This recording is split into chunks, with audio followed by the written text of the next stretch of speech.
2022 yata nagsimula na ang Cofradia ni San Agustin upang magpetisyon na ito ay magiging diocesan shrine. Ngunit hindi kaagad pinahintulutan sapagkat may kulang o meron pang dapat paigtingin. At ano po yun? Yung debosyon kay San Agustin. Si San Agustin, ano bang prinsipyo na kanyang sinusunod?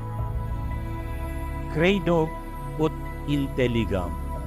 Ibig sabihin, ako'y sumasampalataya upang makaunawa.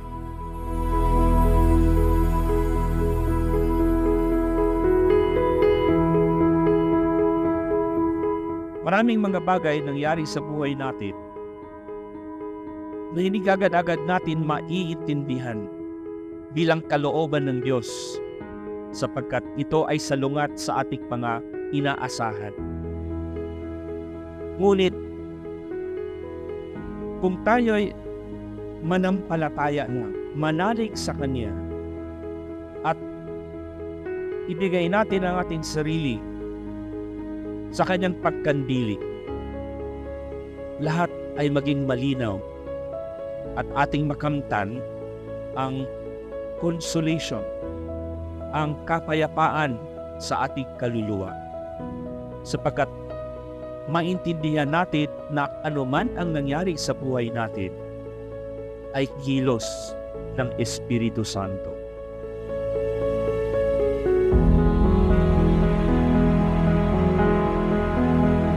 Masasabi natin, kumbaga sa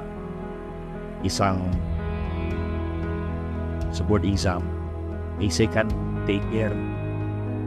Pero hindi ito po dapat ikahihiya. Bakit po? Sapagkat ibig sabihin na itong titulo, itong karangalan ay karapat-dapat talagang inyong nakuha sapagkat pinagsisikapan. Kung ito'y titulo o diploma, ito'y gawa sa rekto, ito'y gawa sa baliwag mismo. At dito natin makikita na ang pagsusumikap ay magbubunga ng tunay na karangalan at tungkulin.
Ano ang gampanin sa isang sampayanan na nagawaran bilang isang pandayosesang shrine o dambana ni San Agustin?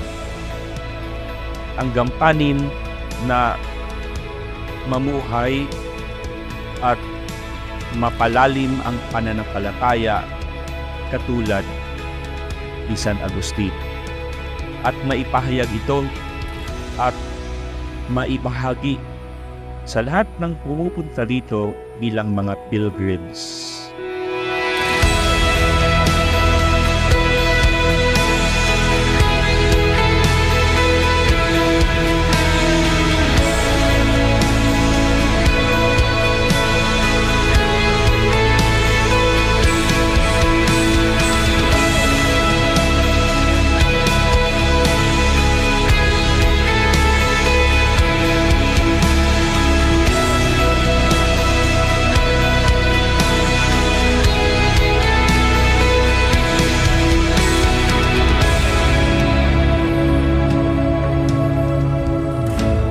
minsan sinasabing, kailangan ko munang maintindihan upang aking sasampalatayanan. That is not the way it works with Saint Augustine. Siya ay kumakapit muna sa ating Panginoon. Tinatanggap muna niya ang Panginoon sapagkat sa pamamagitan ng pagtanggap at pagtugon, ang Espiritu Santo ay manahan sa ating pag-iisip, sa ating konsyensya, and then everything becomes clear. Maging malinaw ang lahat. At tayo ay tatahak sa landas na mapayapa kahit tayo ay humaharap sa maraming hamon sa buhay. Sapagkat hindi tayo nag-iisa. Alam natin, kasama natin ang Diyos sa ating paglalakbay.